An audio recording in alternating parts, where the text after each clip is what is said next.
नमस्कार, HPGK with Vicky YouTube channel में आप सभी का स्वागत है। आज हम इस वीडियो में HP टेट से रिलेटेड साइकोलॉजी के 20 MCQs को डिस्कस करेंगे। ये जो प्रश्न होंगे ये आपके आने वाले सभी टीचिंग एग्ज़ाम्स के लिए इम्पोर्टेंट होंगे।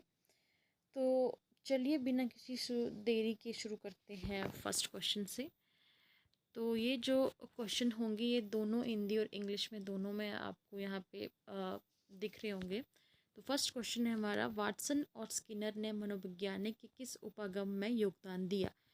तो नीचे ऑप्शन दिए हुए हैं। फर्स्ट ऑप्शन है हमारा प्रकार्यवाद, सेकंड ऑप्शन है हमारा संज्ञानात्मक, थर्ड ऑप्शन है सामाजिक सांस्कृतिक, या फोर्थ ऑप्शन है हमारा व्यवहारवाद। तो इसका राइट आंसर होगा व्यवहारवाद, ऑप्शन डी व्यवहारवाद। तो जो वाटसन और स्किनर है उन्होंने जो है वो बिहेवियरलिज्म की जो है वो यहाँ पे अपना योगदान दिया है। बिहेवियरलिज्म के बारे में उन्होंने जो है वो अपनी बात की गई है।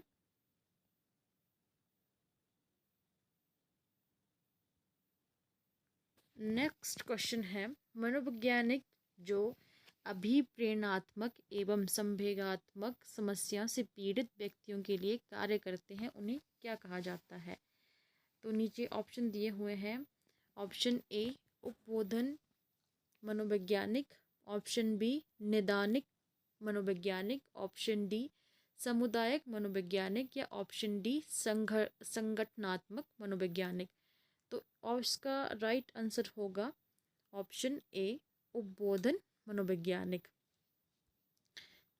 तो नेक्स्ट क्वेश्चन नंबर 3, प्रसिद्ध समीकरण V=F ब्रैकेट में PE जो यह बताता है कि व्यवहार व्यक्ति एवं उसके वातावरण का उत्पाद है, किसने प्रतिपादित किया है। तो नीचे ऑप्शन दिए हुए हैं। Option A Kurt Lewin, option B James, option C Watson, या ऑप्शन डी बंडूरा।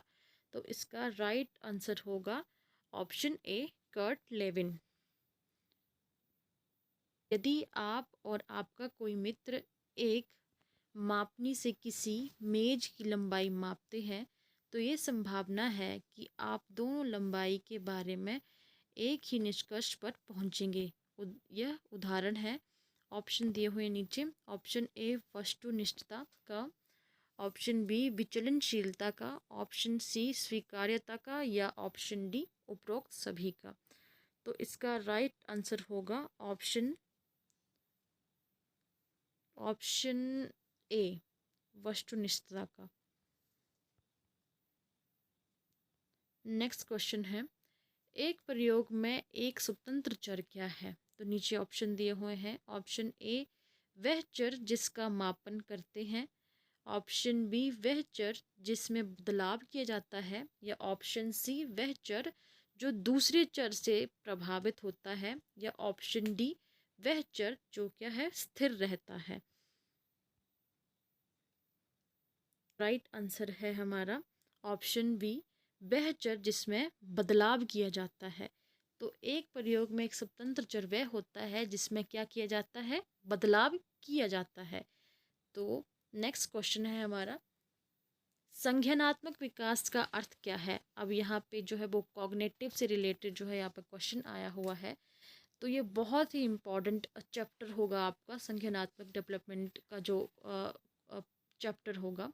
तो इससे रिलेटेड यहाँ पे क्वेश्चन दिया हुआ है। तो ये नीचे यहाँ ऑप्शन दिए हुए हैं आपके लिए। तो ऑप्शन ए है हमारा बुद्धि का विकास, ऑप्शन बी बालक का शारीरिक विकास, ऑप्शन सी संवेगों का विकास, या ऑप्शन डी व्यक्ति का विकास। तो क्वेश्चन नंबर 6 का जो राइट आंसर है हमारा वो होगा ऑप्शन ए बुद्धि का विकास। तो संज्ञानात्मक जो विकास होता है हमारा, कॉग्निटिव जो डेवलपमेंट जो होता है वो हमारा किससे रिलेटेड होता है, हमारा इंटेलिजेंस से होता है।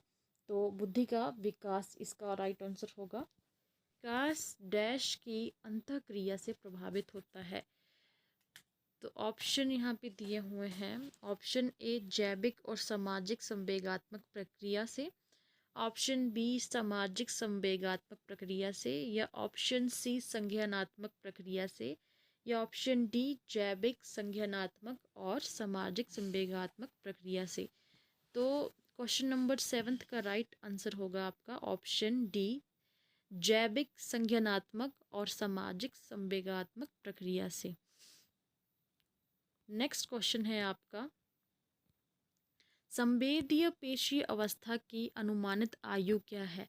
तो यहाँ पे अब जो है डेवलपमेंट के जो हमारी यहाँ पे एजेस के बारे में बताया गया है। तो इसमें ऑप्शन में आपको दिया हुआ है 0 से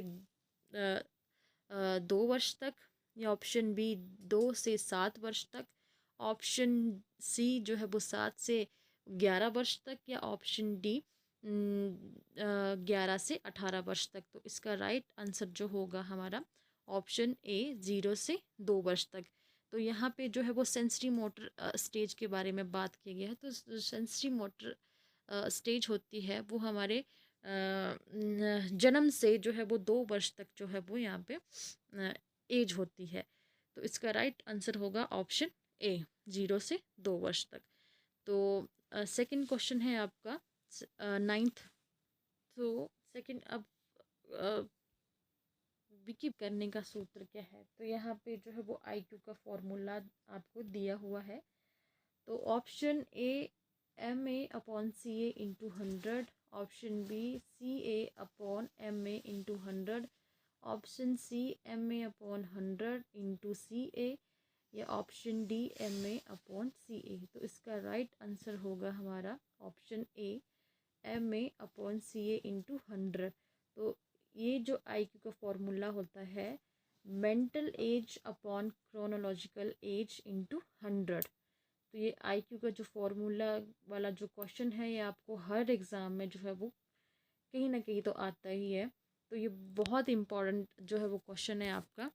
तो नेक्स्ट क्वेश्चन है आपका, नेक्स्ट क्वेश्चन है, हार्वर्ड गार्डनर के बुद्धि के सिद्धांत को डैश के नाम से जान जाता है। तो ये जो क्वेश्चन है ये भी बहुत ही इम्पॉर्टेंट है इनकी थ्योरी। नीचे आपको ऑप्शन दिए हुए हैं, ऑप्शन ए प्राथमिक मानसिक योग्यता सिद्धांत, ऑप्शन बी बहुबुद्धि सिद्धांत, ऑप्शन सी त्रिचापीय सिद्धांत, ऑप्शन डी द्विकारक सिद्धांत। तो इसका राइट आंसर होगा हमारा ऑप्शन बी बहुबुद्धि सिद्धांत। मल्टीपल इंटेलिजेंस के जो है वो थ्योरी इन्होंने दी हुई है। तो इसी के साथ आज इसी के साथ